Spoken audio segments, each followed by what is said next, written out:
Witam wszystkich bardzo serdecznie. Dzisiaj wedle naszych ostatnich postanowień przejdziemy sobie do góry ciała, czyli do tego, jak zachowują się nasze ręce oraz nasza głowa przy pływaniu w żabce. Zapraszam.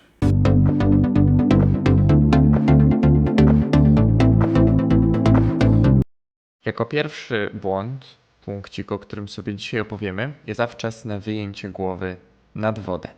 I jak to wygląda?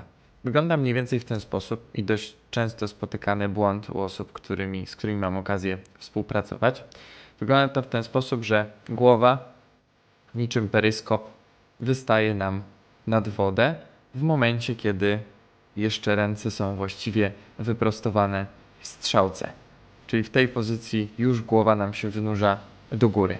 Troszkę u niektórych osób, z którymi mam okazję współpracować, jest to taka pozostałość po pływaniu na wodach otwartych, żabką, więc tak rekreacyjnie, żeby po prostu widzieć, gdzie płyniemy i ustrzec się przed tym, żeby zalała nas jakoś nadto fala, jak będziemy wysoko wychodzić. Natomiast tak jak ustalamy to sobie, że działamy na akwenie zamkniętym, nie jest to pożądana rzecz do robienia. Najlepiej jest poczekać troszkę, a do kiedy to sobie zaraz powiemy. Więc jako pierwszy błąd ja bym tutaj umiejscowił, nie jest najpopularniejszy, ale kolejność jest zupełnie losowa. Jest wyjęcie za wcześnie głowy w górę po nabranie powietrza. I teraz jak możemy się tego ustrzec? Możemy się ustrzec w ten sposób, że opóźnimy troszkę wyjęcie tej głowy do góry. Wiem, że to tak łatwo może brzmieć, że jak ktoś ma problem z tym, to trzeba to zrobić później, to zrobić wcześniej, ale tutaj naprawdę poza tym, że damy taki komunikat i spróbujemy to opóźnić, wydaje mi się, że nie ma nic lepszego niż po prostu uzmysłowienie komuś, żeby ta głowa poczekała troszkę, a czeka do momentu, kiedy ramiona mi zaczynają ruch i w tym momencie, kiedy jest nacisk ramion na wodę, pomagamy sobie lekko przez wyprost kręgosłupie, pomagamy sobie lekko wyjściem szyi do góry i otrzymujemy właśnie takie podniesienie głowy, gdzie ten szczytowy moment przypada właśnie na nabieranie powietrza. Jest on w górze, a nie tak jak wcześniej mieliśmy, że nabranie powietrza już by się mniej więcej odbywało w tej fazie, którą mamy teraz. Więc czekam, ramiona naciskają na wodę troszkę jak w delfinku, hop, jestem w górze, nabieram oddech, zdążę schować głowę i wyprostować ramiona z przodu. I sprawa, jeśli chodzi o ten punkcik, powinna być załatwiona. Kolejny błąd, o którym sobie teraz powiemy, który będzie jeden troszkę wynikający z drugiego, albo jeden będzie, nazwijmy to, modyfikacją tego pierwszego. Jest to za krótka faza wyleżenia. Częsty błąd i ja bym go tutaj nawet chyba na pierwszym miejscu umiejscowił, jeśli mielibyśmy robić jakiś ranking, dlatego że bardzo często się zdarza, że płynąc w ten sposób jesteśmy totalnie, no może nie pozbawieni, bo jakbyśmy to zatrzymali, to jest w końcu ta faza wyleżenia, natomiast jest ona bardzo, bardzo krótka. Troszkę za krótka. Nawet jak płyniemy szybko, to ten moment wyleżenia musi chwilkę trwać. U mnie tutaj może nawet on troszkę trwał, natomiast u większości osób, które popełniają ten błąd, właściwie jeszcze dobrze ręce nie zdążą się wyprostować, jak już wchodzimy sobie w kolejny ruch. Żabka to jest taki styl, gdzie ładujemy przez pewien czas ładujemy troszkę energii, dochodząc do tego momentu i wyrzucając ręce do przodu, kopiąc nogami do żabki, czekamy, aż ta energia nas przesunie do przodu. A skracając nadto fazę wyleżenia, pozbawiamy się tego, ponieważ ta energia, która nas pcha do przodu, za chwilę musi wyhamować, bo my znowu idziemy w górę, znowu ładujemy kolejny zastrzyk tej energii. Więc ważne jest to, żebyśmy poczekali chwilę. Faza wyleżenia, czekam. Faza wyleżenia, czekam. W tej fazie. Dobrze? Więc to postarajmy się też zapamiętać.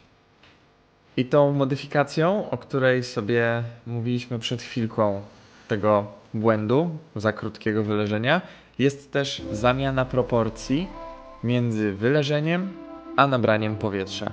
Nabranie powietrza, jak w każdym stylu, powinno odbywać się bardzo krótko, przez szybki czas trwania. Natomiast wyleżenie względem oddechu powinno trwać dłużej. I tu mamy taki przykład, gdzie jest proporcja odwrócona. Oddech jest długi, wyleżenie króciutkie. Oddech długi, krótko, długi, krótko, długi, krótko, długi, krótko. Tak nie chcemy robić, chcemy tą proporcję zamienić, czyli jakbyśmy przyspieszyli, to tu ma być szybciutko, już ręce wyrzucam, tu dłużej, szybciutko, dłużej, szybciutko, dłużej, a teraz mam dłużej, szybko, dłużej, szybko. Więc pamiętajmy o tej proporcji, wyleżenie proporcjonalnie, nawet jak ono trwa 20 setnych, proporcjonalnie dłuższe niżeli nabranie powietrza. I teraz jak możemy temu zapobiec?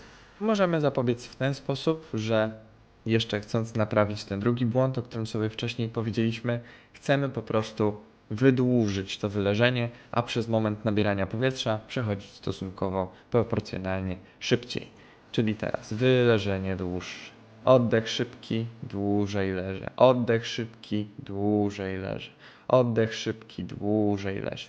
Zdajmy sobie też z tego sprawę, że robimy to wszystko w takich warunkach treningowych, nie płynąc jakoś bardzo szybko. Natomiast tutaj też taka mała adnotacja, jeśli płyniemy na zawodach, to również proszę zwrócić uwagę, że to wyleżenie, nawet jak ono nam się wydaje, że jest bardzo, bardzo króciutkie, to jednak jest i jest ono dłuższe niżeli moment nabrania powietrza.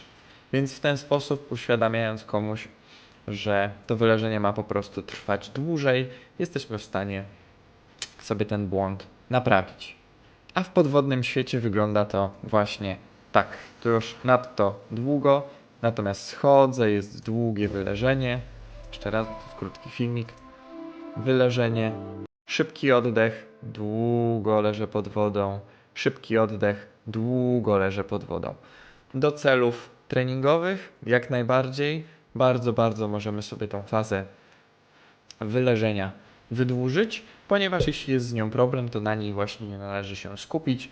Trzeba ją po prostu poczuć, że to, co wypracowałem, jest w stanie nie przepchnąć dalej, tylko potrzebuje chwilkę cierpliwości. Jest też ważna sprawa, żeby na to sobie zwrócić uwagę. I teraz, jak mają nam pracować nasze ramiona? Bo o tym jeszcze sobie dzisiaj nie mówiliśmy. No, na pewno, tak jak w tych cyklach zaczynamy, na pewno nie w ten sposób. To znaczy, tak jak w kraulu, o którym już sobie mówiliśmy, mamy pozycję wysokiego łokcia pod wodą, czyli moment, kiedy naciskam na wodę, to przedramię mi pracuje, natomiast łokieć w miarę zostaje tym najwyższym punktem. Tak samo mamy w żabce. Nie ma takiej sytuacji, gdzie wykonuję ruch, łokieć idzie pierwszy do tyłu, a przedramiona i dłonie zostają mi znacznie z tyłu. Tak po prostu nie chcemy robić, ponieważ, no, tak jak już z poprzednich materiałów wiemy, po prostu przecinamy wodę, tak? Łokieć idąc w tą stronę do tyłu, proszę sobie nawet zrobić kiedyś w wodzie, jest bardzo bezproblemowy w dojściu do tego momentu, to znaczy nie czujemy za wielkiego oporu, jeśli on tam się nam znajduje. Więc tak na pewno robić nie chcemy. Chcemy nacisnąć od góry, żeby ten łokieć nam się uwidocznił. Więc tak nie chcemy robić. To zwróćmy na to sobie uwagę.